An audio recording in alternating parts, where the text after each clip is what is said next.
Good morning. This is Skip Shurtz, and I've been nominated, as you know, for the Hall of Fame, and I'd like to give you a little bit of my impressions and thoughts about fencing. I started fencing when I was 5 years old and had the pleasure of taking from the legendary maestro and coach Ralph Faulkner. I grew up in Southern California. Ralph Faulkner did not have any children, and so he, in essence, surrogately adopted me. I became his son and his student up until I went in the Navy when I was 19, and then up to when I went to New York to train with the Olympic team. We really began approximately age of 5 and a half. My grandmother was scrubbing floors at the Falcon Studios, which was in the Depression area, and everybody was either in the movies or working for the mafia, and I was not either in the two. I spent most of my time fencing.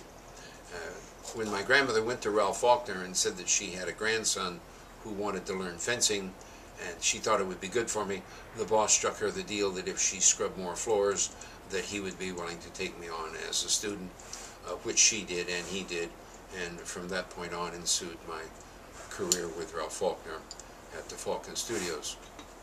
From the standpoint of memorable people that I've met in the fencing world, obviously the boss, as he was known, would be the first and foremost.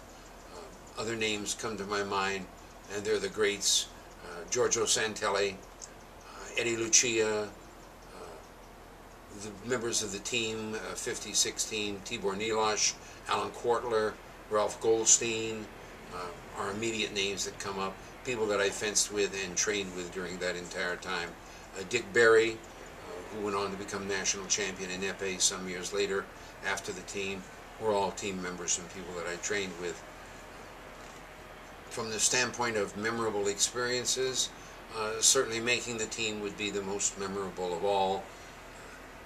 As you're well aware, it designates that you've reached the highest level that you can in this sport, and I don't think there's anything more than you can shoot for. Probably the greatest benefit of fencing is it teaches you how to compete and how to survive. I would certainly say that I wouldn't have survived all the things that have occurred in my life if it hadn't been for the training that I got through fencing.